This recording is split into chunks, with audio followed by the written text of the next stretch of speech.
গরমে হাঁসফাঁস করছে শরীর, রোদে ক্লান্ত হয়ে খুঁজছেন একটু ঠান্ডা আর শান্তির স্বাদ। আজকের গরম দুপুরে আমরা বানিয়ে ফেলেছি একেবারে গ্রামের স্টাইলে ঠান্ডা ঠান্ডা আম পোড়ার শরবত। কাঁচা আম পুড়িয়ে তার সঙ্গে মিশেছে লবণ, চিনি আর মশলার একদম দেশি ম্যাজিক। এই শরবত একবার খেলে ভুলে যাবেন শহরের সব ঠান্ডা পানীয়। চলুন এই ভিডিওতে দেখিনি কিভাবে সহজেই ঘরে বসেই বানিয়ে নিতে পারেন এই অসাধারণ একটি শরবত। Welcome to village cooking blog, যেখানে রান্নার সঙ্গে মিশে আছে ভালোবাসা আর গ্রামের ছোঁয়া।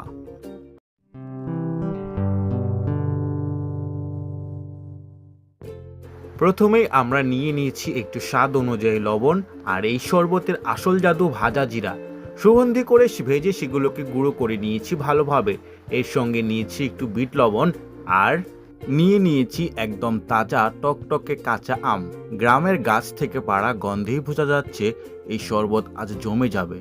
এখন চলুন এগুলোকে পুড়িয়ে নিই, তৈরি হোক গরমের সেরা রিফ্রেশমেন্ট।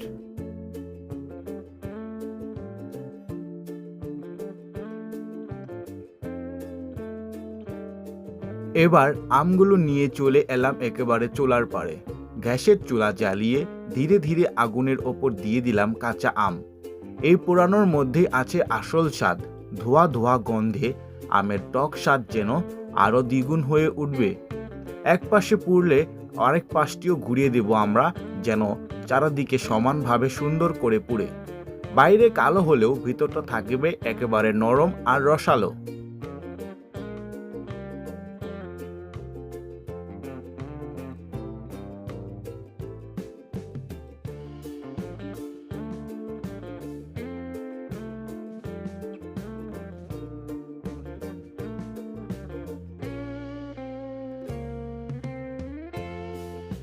চুলা থেকে নামানোর পর এবার ধীরে ধীরে ছাড়াচ্ছি পোড়া খোসাটা।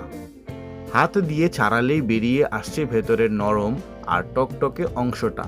গন্ধেই বোঝা যাচ্ছে, আহা, এই আমটাই আজ শরবতের আসল তারকা। একটা বাটিতে নিয়ে হাত দিয়ে মেখে নিচ্ছি পোড়া আমটা। কি সুন্দর টক গন্ধ!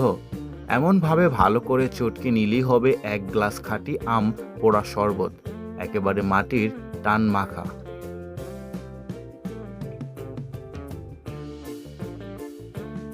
এই চটকে রাখা টকটকে আমের মাঝে এবার যোগ করছি পরিমাণ মতো ঠান্ডা জল। গরমে শরীরটা যেমন ঘামছে, এই শরবত তেমনি দেবে ভেতর থেকে ঠান্ডা একটা আরাম।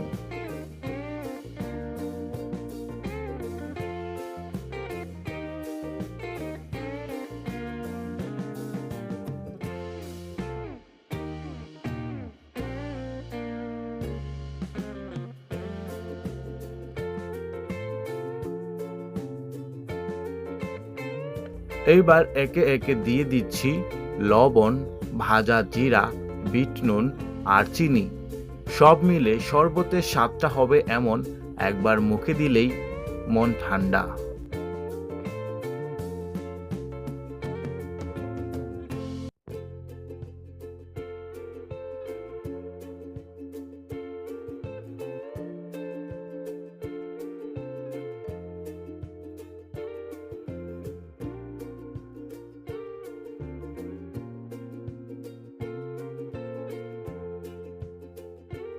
সব উপকরণ একসাথে ভালো করে মিশিয়ে নিলাম। গন্ধে বোঝা যাচ্ছে শরবত একেবারে তৈরি। এবার একটা ছাঁকনির সাহায্যে ভালো করে ছেঁকে গ্লাসে ঢেলে নিচ্ছি।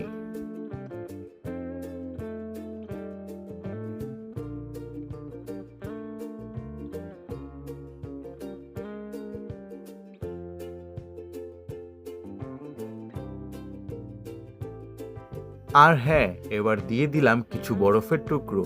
গরমের দিনে এই ঠান্ডা ঠান্ডা ছোঁয়াতেই তো প্রাণ জুড়িয়ে যায়। একেবারে জমে যাবে গরমের দুপুরে এই আম পোড়া শরবত। গরমের দুপুরে এই ঠান্ডা ঠান্ডা আম পোড়া শরবত যদি ভালো লাগে তাহলে একটা লাইক দিও, কমেন্টে জানাও কেমন লাগলো। আর এমন আরও গ্রাম বাংলার সহজ আর মজার রেসিপি পেতে ভিলেজ কুকিং ব্লগকে সাবস্ক্রাইব করতে ভুলো না। দেখা হবে পরের ভিডিওতে, ততক্ষণ পর্যন্ত ঠান্ডা থাকো, সুস্থ থাকো। ধন্যবাদ সবাইকে।